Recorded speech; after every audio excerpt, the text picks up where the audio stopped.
فرح المخلفون بمقعدهم خلاف رسول الله وكرهوا أن يجاهدوا بأموالهم وأنفسهم في سبيل الله وقالوا لا تنفروا في الحر قل نار جهنم أشد حرا لو كانوا يفقهون فليضحكوا قليلا وليبكوا كثيرا جزاء بما كانوا يكسبون فإن رجعك الله إلى طائفة منهم فاستأذنوك للخروج فقل لن تخرجوا معي أبدا ولن تقاتلوا معي عدوا إنكم رضيتم بالقعود أول مرة فاقعدوا مع الخالفين ولا تصل على أحد منهم مات أبدا ولا تقم على قبره إنهم كفروا بالله ورسوله وماتوا وهم فاسقون ولا تعجبك أموالهم وأولادهم إنما يريد الله أن يعذبهم بها في الدنيا وتزهق أنفسهم وهم كافرون وإذا أنزلت سورة أن آمنوا بالله وجاهدوا مع رسوله استأذنك أولو الطول منهم وقالوا ذرنا نكن مع القاعدين رضوا بأن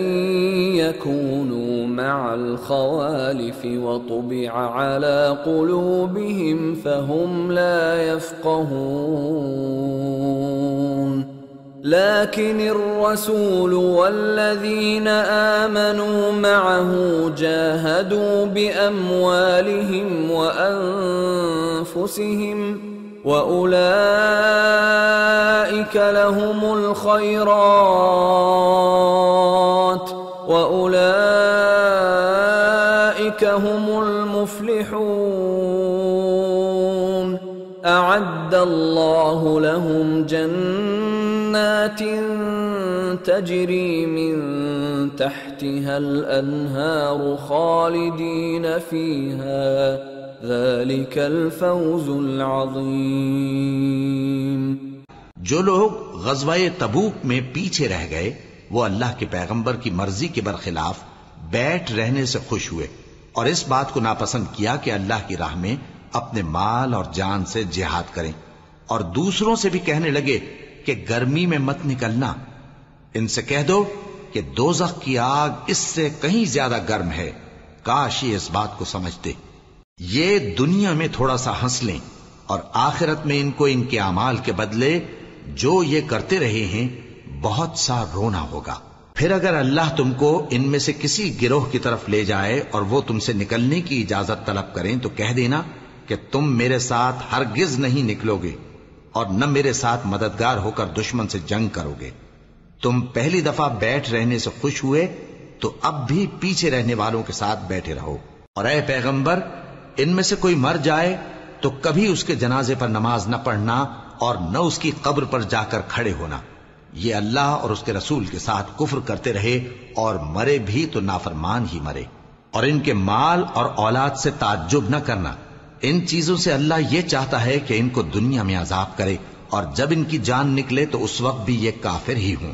اور جب کوئی صورت نازل ہوتی ہے کہ اللہ پر ایمان لاؤ اور اس کے رسول کے ساتھ ہو کر جہاد کرو، تو جو ان میں دولت مند ہیں وہ تم سے اجازت طلب کرتی ہیں اور کہتے ہیں کہ ہمیں تو رہنے ہی دیجئے کہ ہم بیٹھ رہنے والوں کے ساتھ ہو جائیں۔ یہ اس بات سے خوش ہیں کہ عورتوں کے ساتھ جو پیچھے رہ جاتی ہیں گھروں میں بیٹھ رہیں۔